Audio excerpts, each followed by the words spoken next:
Last night, the Greater Augusta Wellness Partnership hosted a free screening of the documentary film Chasing the Dragon at the Bridge Christian Church in Fishersville.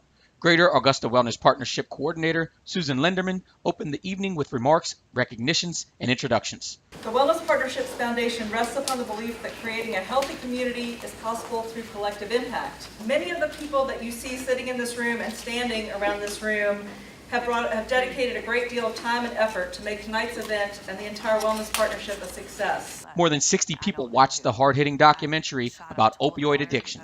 The 45-minute film was focused on several heroin addicts and the mother of a heroin addict who lost her daughter to the epidemic that has swept the nation and is no longer contained to urban American cities. The epidemic has now spread to rural, suburban, and even affluent communities, destroying in lots of time taking lives in its path. The film also featured interviews with medical and law enforcement professionals who discussed the effects of addiction and described how this epidemic is unlike any this country has ever seen before. In November 2016, the Virginia State Health Commissioner declared the Virginia opioid crisis a public health emergency. The declaration came in response to the growing number of overdoses attributed to opioid abuse and evidence that carfentanil, a highly dangerous synthetic opioid used to sedate large animals such as elephants, has made its way into Virginia. There were 1,268 deaths in Virginia in 2016 caused by legal or illegal opioids, and drug overdose now kills more people in Virginia and nationally than guns, motor vehicle accidents, or falls. Augusta County, Stanton, and Waynesboro recorded 5 deaths in 2016 due to opioid overdose. After the screening, Dr. Laura Cornegie, Health Director at Central Shenandoah Health District, moderated an expert panel discussion on the cycle of addiction, where experts in the field of addiction answered audience members' questions. Research shows the most recent Community Health Needs Assessment in 2017 showed that behavioral health and substance abuse disorders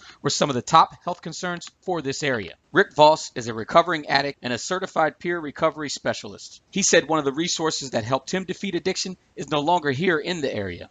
I mean, we had that detox, New Hope Detox. Yeah, I went through that door 8 times. But the 9th time saved my life. And I'm not alone. There's thousands of people who had their life saved there. And that place is gone. And it's heartbreaking. You know, it's heartbreaking. We need to talk to people that control funds and say, hey, this is an issue. We love these people. How can we help?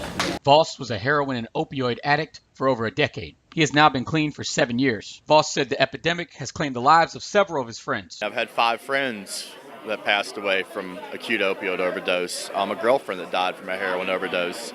The abscesses, the sores, open sores on people's bodies, and just remember in places I've been where that was common. It wasn't unusual or odd. It was common practice to see things like that on a daily basis. Dr. Laura Cornegie said she is working hard in advocating for increased resources and access to centers like the one Rick credits with helping him. This group, the Greater Augusta Wellness Partnership, has met with a lot of community partners, and along with Augusta Health, the Community Services Board, and the Health Department, we have looked at a feasibility study for a new crisis intervention center. So we're kind of working in the background to try to improve treatment and recovery services for this area. Susan Lenderman said she was happy with the turnout for the screening of the film and gave us a preview of topics that the Greater Augusta Wellness Partnership will address in the near future in similar settings like last night's screenings. For the behavioral and mental health side, our next focus is teen depression this fall.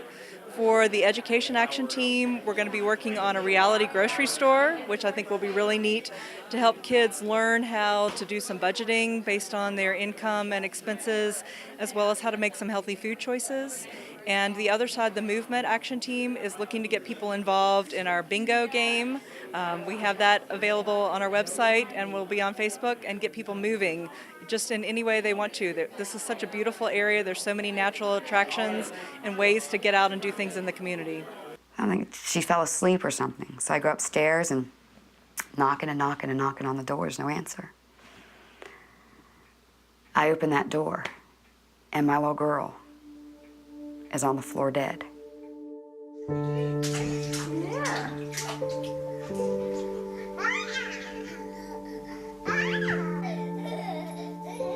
And I remember when I pushed on her chest, I heard that last breath. I heard the... I was in my kitchen cooking dinner, and that happened 17 steps up, and I had no idea. no idea that when she left this house, that was going to happen. And I spend my Sundays looking at a gray headstone in a patch of grass. I will be spending my Christmases there, her birthdays there, all my holidays, because she took that wrong turn. In Fishersville, Theodore Whitelow for Breaking Through.